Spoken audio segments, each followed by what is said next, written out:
Hello, MSOE fans, and welcome to the Raider Report, where we sit down with MSOE coaches to discuss all things Raider athletics, from game reactions to recruiting news and everything in between.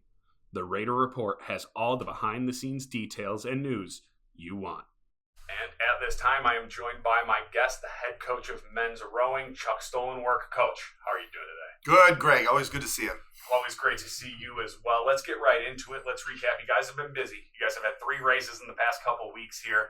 Let's jump right into it. You guys kicked off the season right here on our home turf with the MKE River Challenge against Marquette, Wisconsin, a whole bunch of schools across the Midwest here.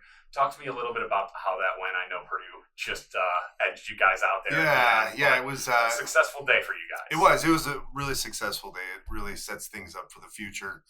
We still have very young lineups, a lot of sophomores, a good crop of freshmen coming up too, and we are very light on the senior side. We just have one. Trey Miller is our senior, and so he has a great impact on our team though. So it's, when he is finished, it's going to be tough to fill his spot, if we want to call it that. A lot of people are going to have to step up.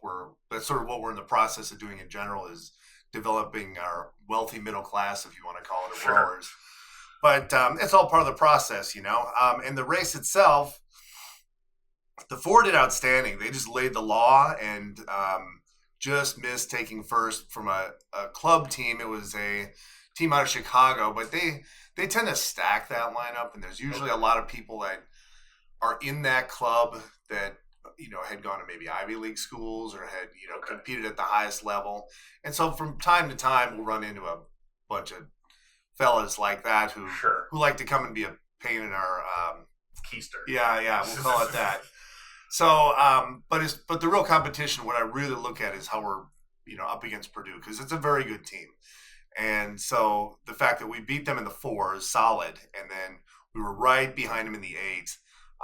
I was a little disappointed where we were placed in the lineup, because it does make a difference. If you're placed in the middle or towards the back of those lineups when they send them out, it's tough because you need to navigate around other crews. And so sometimes the coxswain, Ray Tinanel, is going to do something like have to make some evasive maneuvers, especially if you're passing. And the MKE River Challenge is very tough because it is racing downtown and we have so many bridges to go through. And Ray was just like an ace. Like, he was just like a fighter pilot going through there. And when he came around that turn with the 8 that goes from the Menominee River to the MKE River, I mean, he passed 2 boats just by steering it the right way, right? And that's why it's called a coxswain's race, especially that one.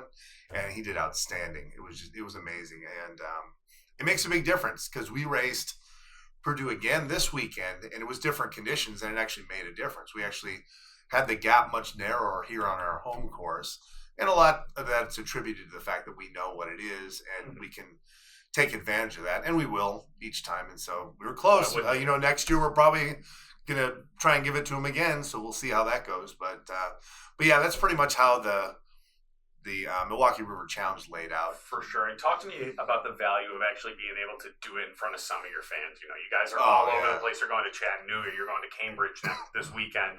Talk to me about what it's like having, families able to actually come down and be right there, right on the water, and able to watch you guys race. Yeah, it's so nice, because they're spread out pretty well too, and there's a lot of spots with that venue where you can see and get really close to the boats. Some of those walkover bridges, you're right on top of them, literally, right? Yeah, if you look at the pictures, there's pedestrians right there. Yeah, and so that is good and bad too, because you don't want the rowers to lose their focus on what they're doing if they're dealing with noises coming from all over. But knowing that most of that's going to be very positive, I always felt like, as an athlete myself, going to venues like that when you had so much support, it was like a shot of adrenaline in your arm, because it's not often that you get such a large contingent of people who are supporting you, and then they're loud and they're enthusiastic about it, and it's great. It's a really unique experience, and they tend to really feed off that really well, and I think that fed into their finish as well. So it's like the 12th man, it has an impact, and it does make a difference, and it's great for them. And as long as they can, not allow it to affect them negatively, then everything's great. We sort of train them to deal with that a little bit too, because sometimes we get some negative feedback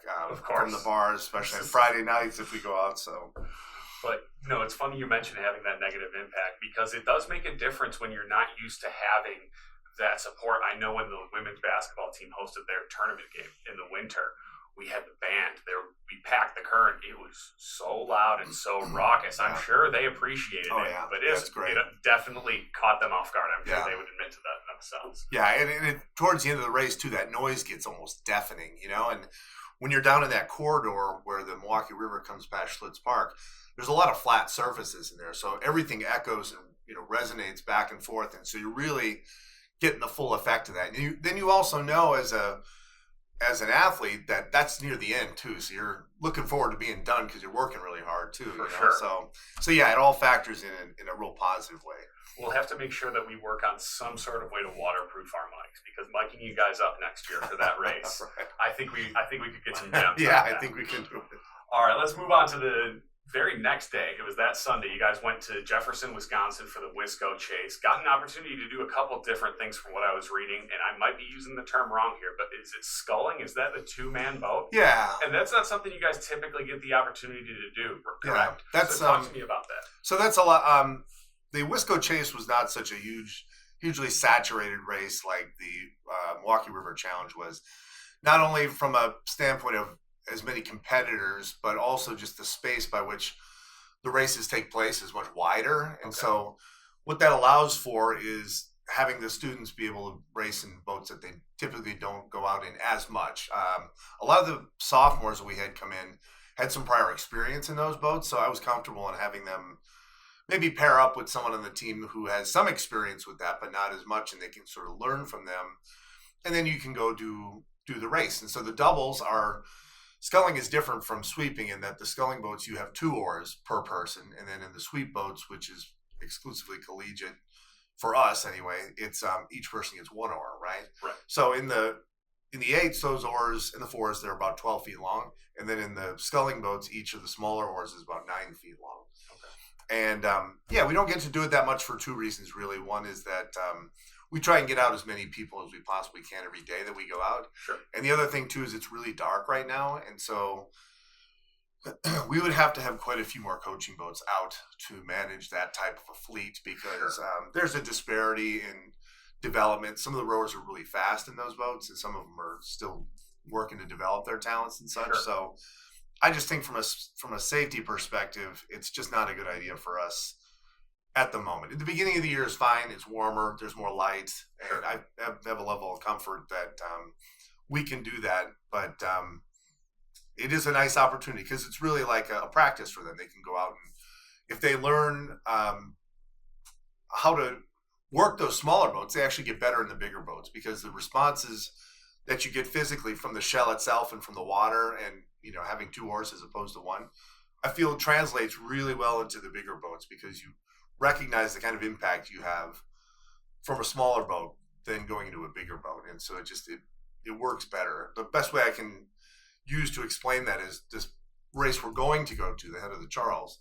Sometimes the top 8 scullers in the world, single scullers, will get into an 8-person boat, and they almost always win just because their technique is that good.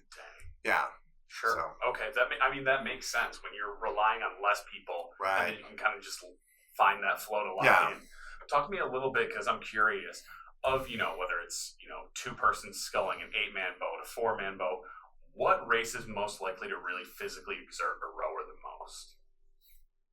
Oh, that's a good question. I think that the best way I can answer that one is the one you're going to use your brain the most as a rower is probably going to be like a single person shell because you are responsible for everything. Sure.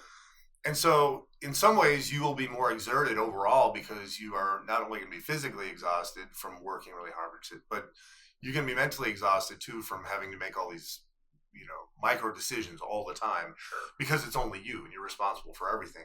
Whereas you may exchange a little bit percentage wise as far as how much you're expending physically because you don't want to just get to the finish line and then collapse and then have the comfort of knowing, well, the coxswain's going to take care of the rest, right? You're the coxswain, right? So if you collapse, you're just going to end up in the water, someplace you don't want to be, right? Right. So, but there is a different dynamic to it once you get into the 8s because with the 8s, it is like that where you're going to go all out physically, and you don't really have to think all that much, but you're going to empty your tanks and then some, and you get across the finish line, and you have a greater potential to collapse. And yes, there's still going to be somebody there steering the boat, so you're not going to just fall in the water. So yeah, I'd say it's slightly different, but you'll expend more physically probably in the larger boats, and then in the smaller boats you'll just have a different level of exhaustion just because you're responsible for everything.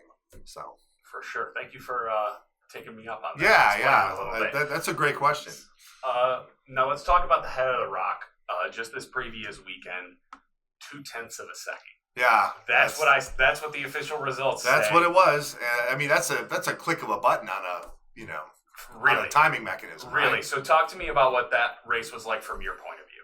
Yeah, I was real encouraged by what happened with our guys at the River Challenge, because that's a good indicator as to what we're going to run into at the head of the rock. And so I thought, well, Purdue usually finishes up towards the top, so that's going to give us a really good chance, I thought, to win, right? And so our guys are young enough; they still are thinking podium rather than first place.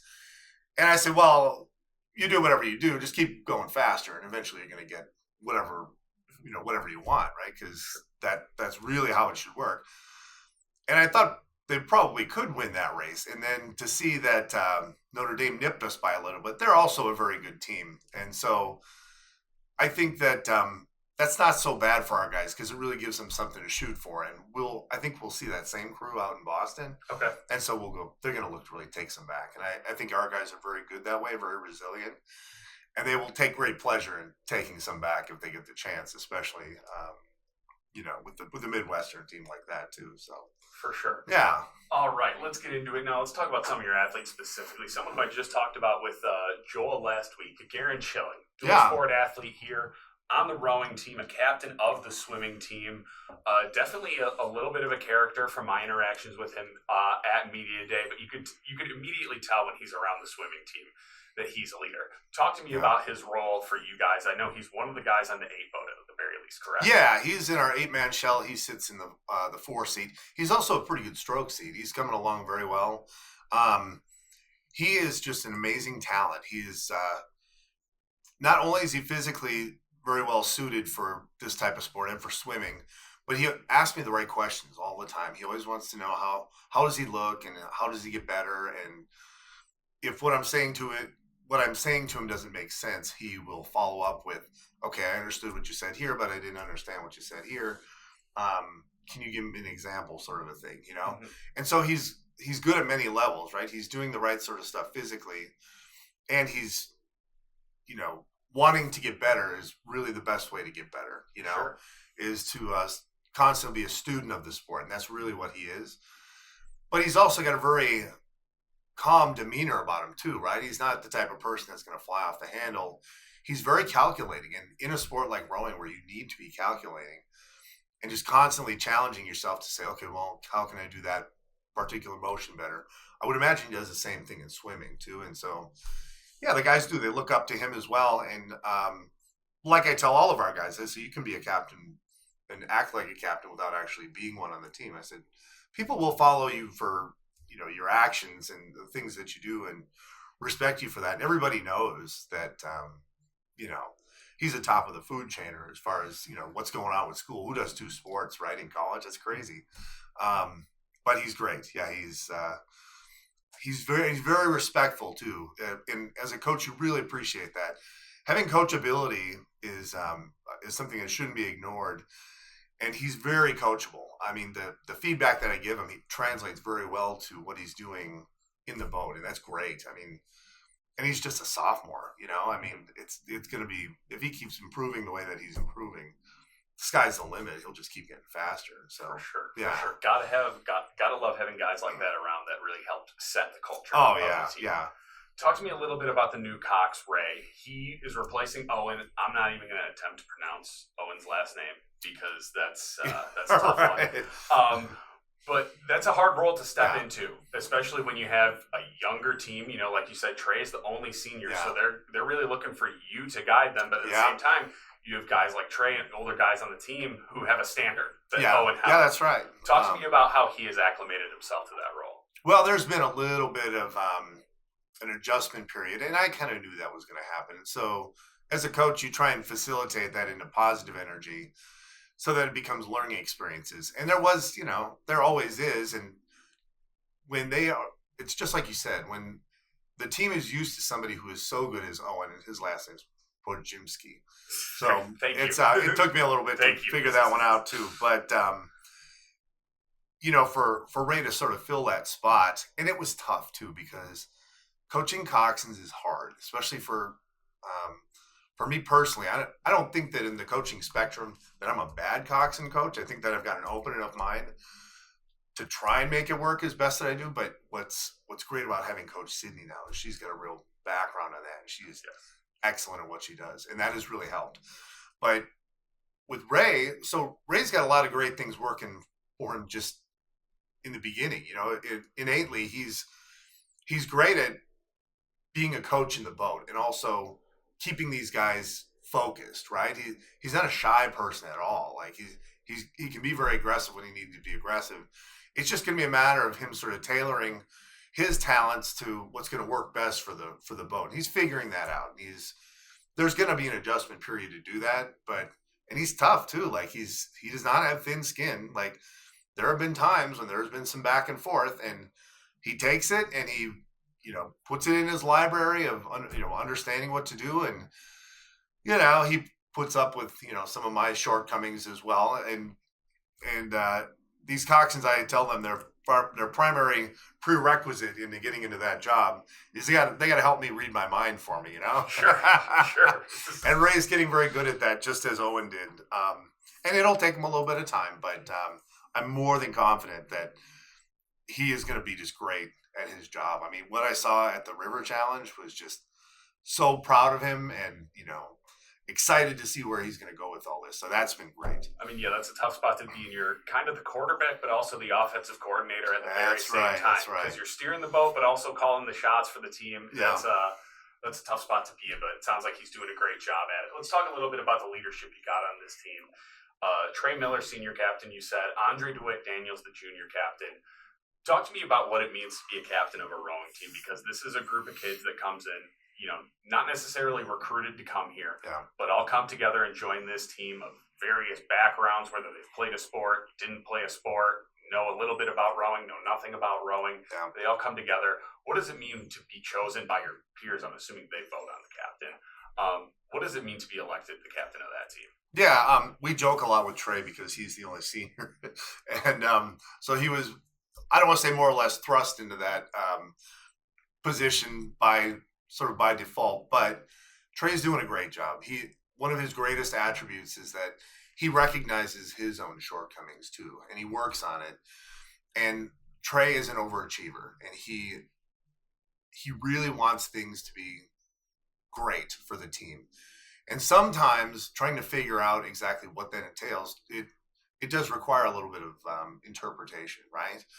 And so I think that personally maybe where he is struggles a little bit, but Trey's a great leader. He leads by example, and he's very passionate about what he does, and that's great. You love to see that.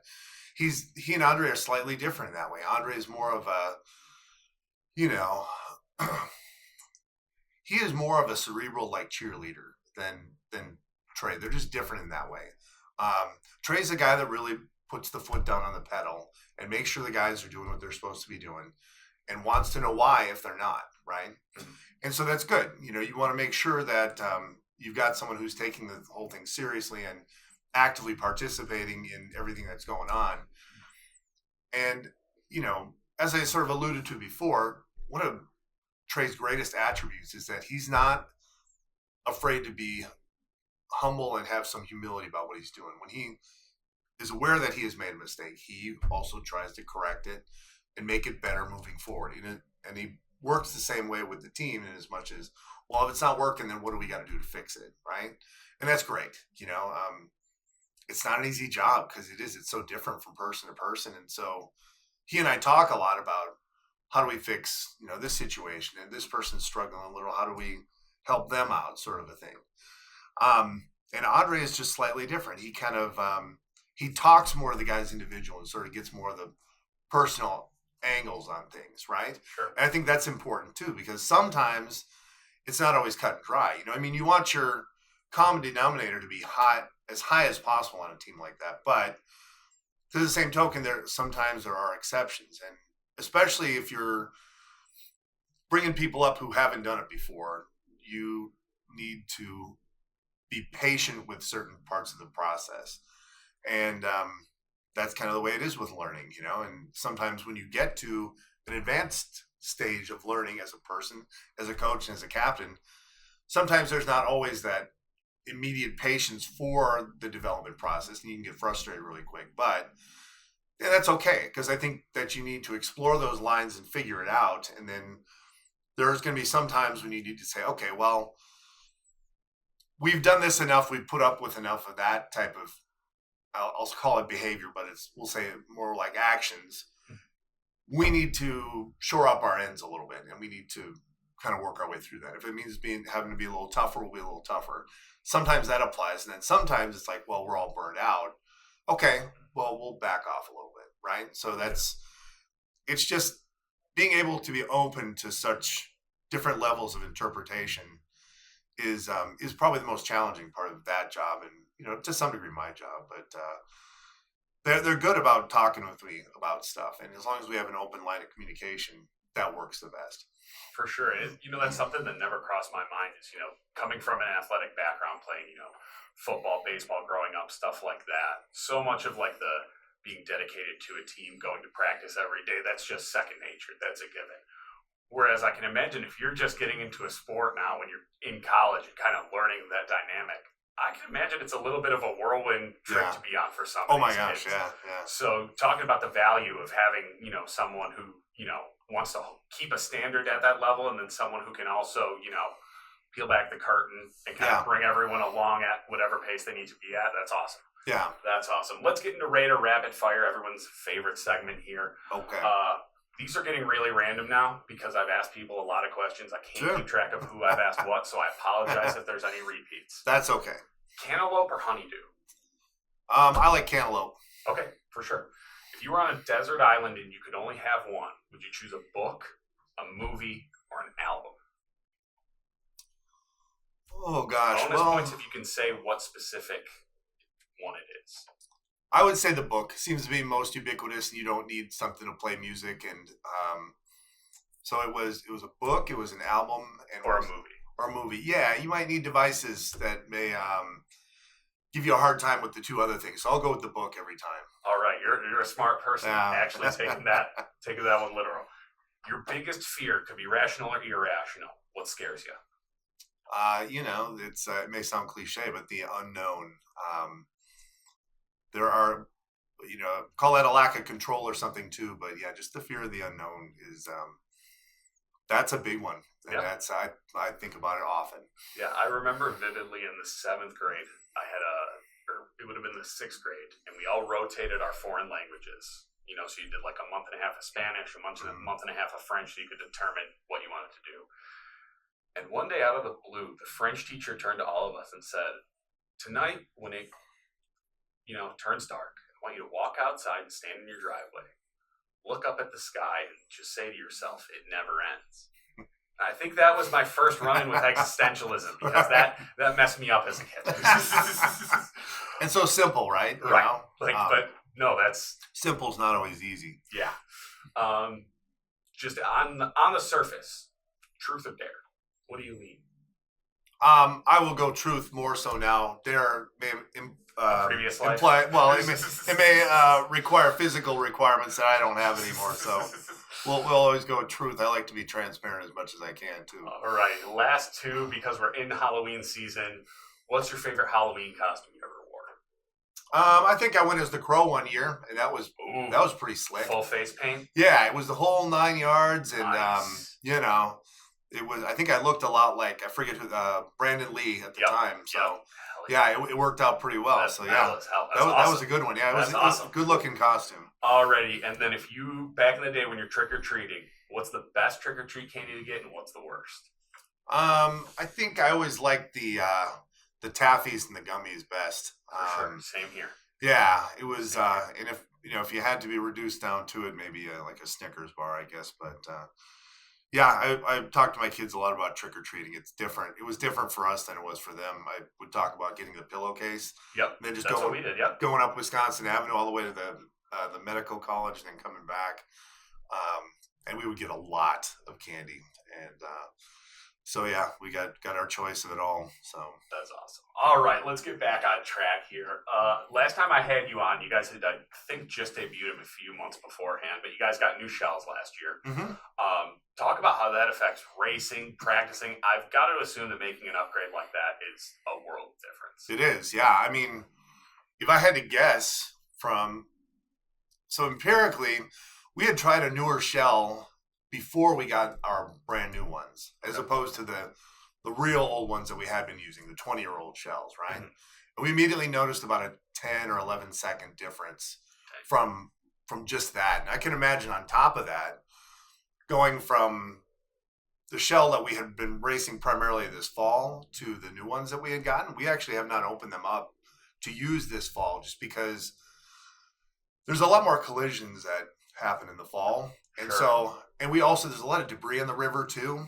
Okay. And so I opted, in talking to some folks at our boathouse and talking with Sydney, I said, I don't think I want to take that one out this fall. We got one that's good enough that I don't think is going to affect us too much. Sure. But, when you talk about, 0.2 seconds, sometimes it makes you scratch your head a little bit. However, if you knock a skeg off or if you damage that boat, then you're, never regaining that. Right. So, I mean, you weigh these differences, right? Yeah. But yeah, the new shell doesn't just have an empirical difference as far as, the stiffness of the shell and the sleekness of it and how much faster it'll go. But it's got a real emotional impact on the guys too, because that's a new shell. Like we are now sitting in the best of the best. So we got no other excuse other than our own ability as to how fast we're going to go. And so that helps bring the average up as well. Just the knowing that you have got something that most other teams either aren't going to have, or you're on a level playing field with them now. So that makes a big difference, because some of this stuff, if it piles up, it gets in the back of your head. It's like, well, we're racing against this great other team because they got great shells, they got great facilities. And, we do our best with what we got, but it does, it works its way in there, like a worm in your brain, and it will potentially, it can affect you. If you feel like a couple of strokes are heavy, you're like, well, okay, here we go again. Yeah. But I think that our team's very resilient anyway. And so I think that it's incrementally, it's not as big as it could be, that difference. But I think that, as a coach, you want to make sure everybody gets the greatest advantage that they have in any kind of situation. And a new shell is huge. So that makes a big difference. Well, yeah, I just remember being excited when we were like the class that would get like the redesigned jersey. It's like, we're breaking in the new look for X however long. And I mean, the boat's an inanimate object, but I would imagine as a rower, that's your baby. Like that's a living, breathing thing as far as you guys are concerned. So yeah, for real. Yeah, you really want to take care of that, because it'll take care of you for sure. For sure. You mentioned it briefly there, but let's talk about Coach Sydney and the impact she's had. You said in talking with her, she mentioned it. Her background is much more on the Cox side of things, whereas you said that's one of your weaknesses, so to speak. Yeah, I think it is. I think for any coach that comes in who wasn't a coxswain, you just don't have any frame of reference, in as much as you can do the research and you can do whatever it takes to help along a coxswain like that. There's things she can teach the coxswains that I can't, because I do not have any frame of reference as far as that goes. I mean, I think at some point when I was coaching recreational crews, I probably squeezed into the coxswain seat, but it's not like going to the line at NC2As or at the IRAs and sitting in there and having a legit battle plan and then, being locked into the same kind of energy that the athletes are in like that. It's just slightly different. Plus, I've had the advantage of years and years of being out in the boats, and I know what to say and I know what rowers want to hear, but I know that as a rower. I don't know that as a coxswain, and for that to be someone's exclusive experience, there's a big advantage there. And so, you asked me about Sydney. Immediately once she got here, she has made an impact already. Like, their team size has doubled. I've watched them row, and those women are rowing very well, especially for the ones that have just started. And you look at that and you think, oh my gosh, they're going to be outstanding. And I think that's true of her in general. Is just in the beginning, it's going to be a little bit of an adjustment while she's bringing people up to speed. But yeah, they just look like they're going to be an outstanding group of young women that are going to be very, very fast, very, very soon. So yeah, she's got a command of, people in general, and they respect her, and she's, she gets there early every day, and she's, one of the last to leave every day. And that's, a real sign of being a professional. She cares about it a lot, and she's got great, just command over. I watched her put the boats on the trailer and take them off. And I just stepped back and I said, I'm going to drive this trailer, and she is doing a great job, and I'm just going to let her go because she knows what she's doing, and great, and good on her, man. Because that's great. I'm not one of these people that needs to take credit for everything. I'm just happy to, fit in where I fit in the best, and I'm very glad that she's with us. And if she's loading the boats in the back, that's awesome right there. Yes, that's all the weight off your shoulders right there. Yeah, it allows me to sort of retool my thinking to things like, once they're all on there and they're all secure, then what my job becomes is I just need to check and just make sure that everything is snug. I don't need to be the one who set it on the racks and strapped it down, but I will, I'll check everything. But that also allows you to free your brain up, because when you're driving these things down the road, you don't want your head clouded up with a bunch of unnecessary stuff. And so the fact that she's able to do things like that and much, much more makes a huge difference. Well, yeah, so, she talked about how she was hesitant at first. She's like, I don't know if I'm going to have enough people to do media day. And then we do media day for your team, and she's got, like 15 people down there. So that's huge. That's right? huge. You said it. Before we start wrapping up here, talk to me a little bit about what practices are like at this point of the season. You're right in the thick of the fall season. Yeah. Starting to get to that, dog days of school, hitting that November, stretch. What are practices like at this point? I'm assuming you guys are in shape. Maybe are you planning to peak right now? What exactly is the game plan? Are you trying to get off the guys at this point? What do you do? Yeah, no, it's for everything they've done up to this point, it's just kind of managing their physiology. We've done all the hard workouts that we're going to do in the fall up to this point already. It's been about maybe a week and a half since we've really kind of grilled these guys, Okay. So now it's more maintenance. Today was a good example of the type of practice. We'll still maintain the schedule as much as possible. When we do have a Sunday race, I'll typically not have an organized practice for them on Monday, but I advise them to do something to make sure they don't stiffen up and have issues and stretch out. But so today we went out, and it was maybe just a little over an hour or so that we went out, and they were just working on some technique. I didn't want to keep them doing technique too long because it was a little chilly this morning, and they'll cool off very quickly in those boats. So I wanted to keep them moving. So we kind of made them active drills so that we're moving, and they were still, pulling on it and everything. But once we got our drills taken, done, and out of the way, it was just a matter of going about 3/4 speed for the most of it, and then bursts of race pace, right? Sure. Just so that they can acclimate themselves to what they're going to be doing this weekend in Boston, and so that's what it is. It's really just kind of maintaining what's going on, and if I feel like they do need to step back from a couple of organized practices to get their houses in order, then that's fine, especially at this point, because we've got this race and then we've got the hooch left. And yeah, they're busy. They're crazy busy now. Whereas in the beginning of the year, when we were doing multiple workouts in a day sometimes, I was fine with that because they want more to do, but it's getting to the point now where it's like, oh, geez, it's another thing to do. We don't want that. Right. So, yeah, it's more so just maintenance work at this point. For sure. And then coming up, you said it, heading to Boston, shipping up to Boston if you go to any MSOA athletic events, because that seems to be our Raider fight song for some reason. Yeah. Dropkick Murphy's run deep in Milwaukee here. Talk to me about that race and what you guys expect to see there. Yeah, that is like going to the Super Bowl. It's They estimate that spectator count every year to be between 500,000 and 600,000 people. So the whole shores of the Charles River in Cambridge are just loaded with people, and when you walk around there, you can't even move hardly. And so, and why not? Why wouldn't it be? I mean, that's where the first any kind of competition between two colleges happened. It was Harvard and Yale, and it was the rowing race, and they still do that race today. So it's a great tradition. When I was rowing, I didn't always understand that. But that whole area is just so steeped in tradition, And so, yeah, there were years when I competed that Harvard and Yale couldn't go to the IRA regatta because they had the Harvard-Yale race. And I thought, oh, excuse me, I mean, you guys are so much better than us. But it was never explained to me that that's the significance of that. And I get it now. It's like, that's something you should, observe, and you should have that tradition because that's what makes certain things great. But yeah, Boston is, the cradle of civilization for rowing as far as we're concerned. That's going to the mecca of everything rowing, and it's different out there. They'll have it on the news every day. They'll have helicopters out there filming. They will have shuttle service, the whole 9 yards, and it's amazing to me even still after having been involved with rowing since the late 80s.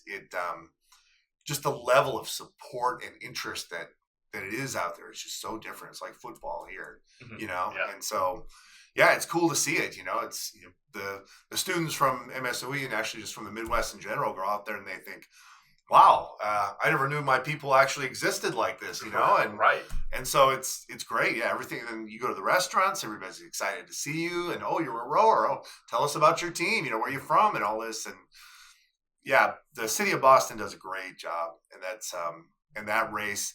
They have an entire committee of people that work all year to run that race because it's such a big ordeal. So, well, I mean, if you're saying 5, the spectator count there, that's crazy. That boggles my mind.